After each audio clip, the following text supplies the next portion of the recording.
Okay, if you guys are new to the channel, my name is Heikal from Herohomes, and guys, the market has been very green over the past year. Now, that means property prices has gone up to new highs, and this has made many brand new properties out of reach for many property upgraders. But as of today, if you're gonna buy a brand new condo, a 3-bedroom new launch starts at 1.4 mil and it's all the way in Canberra, Sembawang. Okay, and because of that, you might find yourself shopping around instead for older properties which are already 15 to 30 years old. And as the title of this video suggests, I will be sharing with you some important pointers if you are looking out to purchase or upgrade to older properties. First thing to address is the fact that we are all aware of this lease decay issue. In Singapore, 99 years properties are very popular. Older properties are said will lose its value, and as this table suggests, a violent drop in price after the 40th to 60th year mark. So why are people still interested in buying such older properties? Now, my team at Herohomes, we have helped clients purchase such older 20, 25, 30, 35-year-old properties, and usually they cite two reasons: one, size; two, price point. Size of 1,000 to 1,006 square feet. So these 2 points, we're going to be talking about this in detail today. First, day HDB, day developers just don't make homes in these sizes anymore. And if they do, alright, it's only the private developers, and you've got to be prepared to pay 4 to 5 mil Sing dollars. Even HDB, they seem to have maxed out their BTO flats at around 110 square meters for a 5-room flat. Yes, they do have the segment, the new multi-generational layout, but you got to have your parent in your application, and you can only sell to similar family nucleus. You can only sell to a couple with the parent in the application. So it's not a valid option for many, even if they can afford it. Which brings us to our next point, which is affordability, price point. If you want to buy a, say, 1,005 square feet condo that is less than 5 years old, you gotta be prepared to pay around 2 mil and above. As you can see on Property Guru search, 2 mil, condos, 1,005 square feet. Alright? But change the filter a bit. 1994 condos, 1,005 square feet, you can find 1.25 mil, 1.3 mil today. Which makes such older properties a more affordable option for many families. As a result, alright, we do see healthy transactions changing hands of such older and larger properties. But from an investment point of view, would such properties still make a good option? So the question today is it safe to buy older properties 15, 20, 25-year-old in Singapore? Now let's flash this table again of how our very own Singapore Land Authority pegs a 99 years leasehold property against a freehold property. Alright, now let's put this same table in a chart, and this is what we get. A curve that seems to suggest drop-off in price after a certain number of years. Now, I want to highlight 3 points in this chart. 1, 99 years point, 60 years point, and then the 30 years balance point. So, what this means is, if we put 2 condos side by side, and condo A is a freehold and condo B is a leasehold, and they are side by side, sharing the same border. At the point of condo launch, both condos are in the market at the same time. Let's say condo A was sold for 1 mil and condo B, a 99 years lease, is going to be worth 960 because this is freehold and this is a leasehold. Let's flash forward 39 years later when both properties are at the ripe age of 40 years old. Condo A will be 1.5 mil because it's appreciated from 1 mil to 1.5. But condo B, 99 years, also has gone up in value. Alright, from 960 to 1.2 mil. We flash forward to another 30 years when both properties are 70 years. This is freehold, this is leasehold. Condo A, let's say at 70 years, is worth 1.6. It's continued going up. Condo B is only slated to be worth 60% of this value, which is at 960. Gone up and then gone down. Okay, so as of today, such properties, when it's 70 years old, will not be supported by any banks today because they have a requirement to have a minimum lease of 35 years balance. Now, this table has been published by SLA, so we can safely assume that they are using this as their reference, possibly expecting property prices to grow in such manner over time.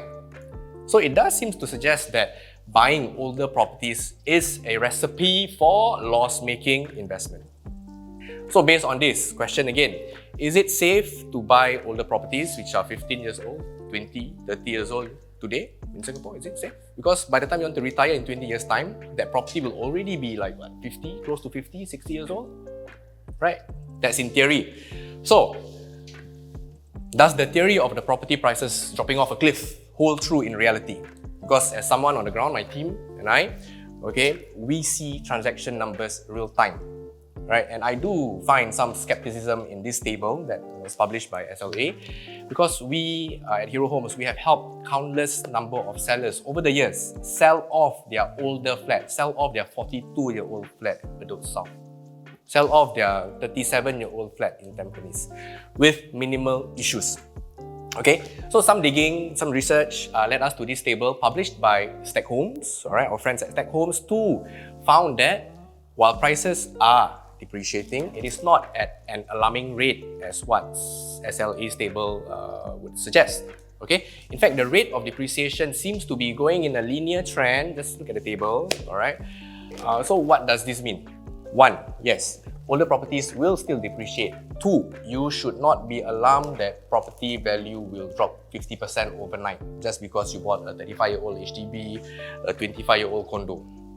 No, in fact, this curve has a name. Ballas curve might make you think that all older properties, especially older HDB flats, will be exposed to like horrifying depreciation. But let me show you statistics from Bedok Estate, one of the oldest HDB estates in the East. Lo and behold, amongst the most expensive HDB flats sold in the entire 2021, which was last year as of recording today, most expensive in Bedok were 10-year-old flats.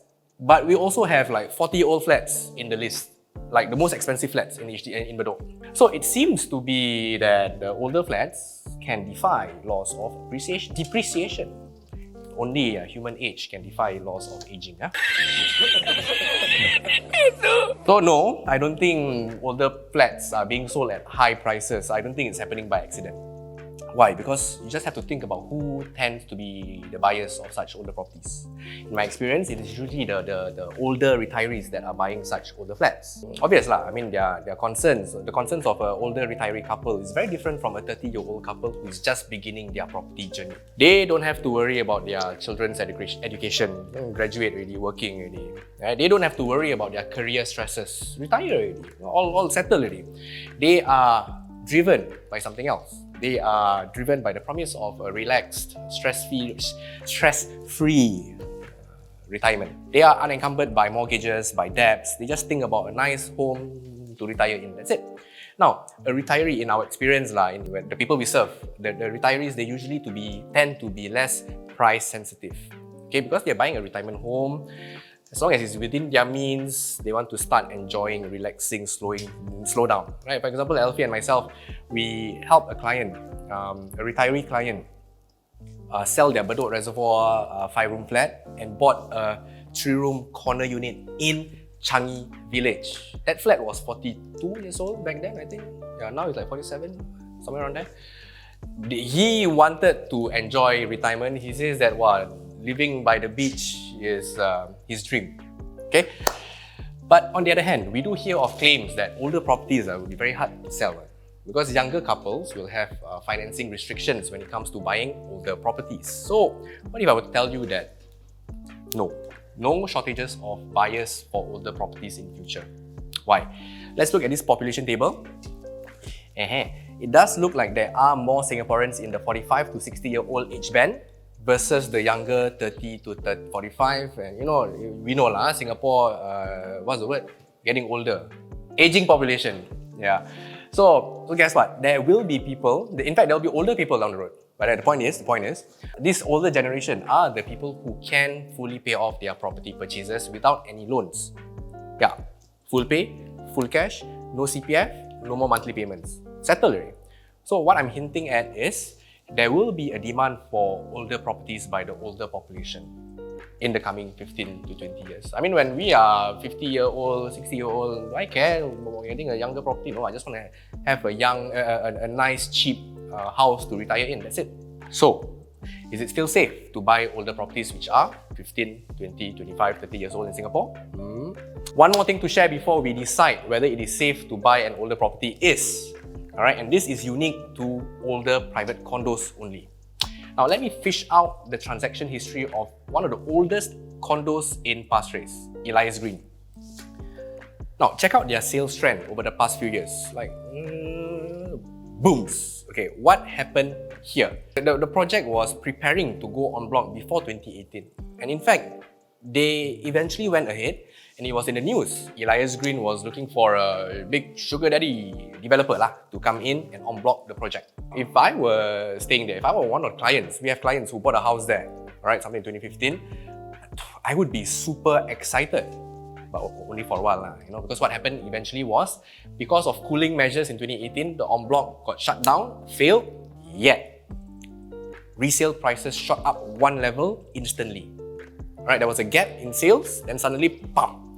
So, because now, if someone wants to sell individually, they will give up with the en bloc already. They engage an agent like ourselves, right? And then we will tell the buyers that, hey, buy a project here, buy a unit here, you will have very high en bloc potential. And you all know what happens to a en bloc property. You get higher returns. So, with older private condos, right, those that hit certain requirements, it will be likely that the property will be en bloc in future. Now, if you are like our clients that bought older properties in Elias Green, in North Oaks, in Woodlands and all that, and other older properties, this is what you must know. One, there is a strong case for older properties to depreciate faster than younger properties. Not very good, huh? Now, number two, CPF will be limited when a younger couple wants to buy off of you in the future because the property is getting older. Number three, banks will not be willing to support or give any loans for properties with less than 35 years lease. Right? All of these factors are very important to know because very old properties are generally thought to be less attractive for potential buyers. So, the question is, who else will find such properties attractive? Right? If younger buyers not going to find it attractive, who else will? Who will want to take on the risk of older properties running down to zero lease? And then the land gets returned to government. And then the government takes the land for tender. Then they tender, they take the money, and nothing goes to the previous owner. Alright? Because they all signed the 99 years lease. Alright. There will still be a group of buyers who is willing to take on this risk. Alright? I'm not talking about those older buyers. Alright? I am talking about those developers in Singapore. Very likely, these are the people, these are the companies, the developers, they are buyers.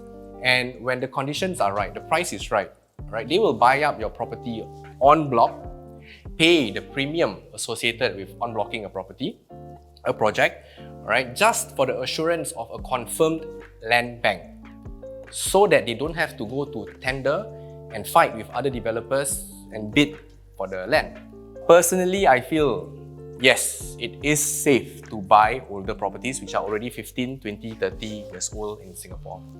And after sharing all the information earlier, another three things that you must consider. Many things to consider. Just not got things to consider, not got things to consider. First, you must be clear with your purchase objective. Alright, because one, is this an investment purchase? Or is this just another normal upgrade? You just want to buy a private property for the facilities and size is the number one factor.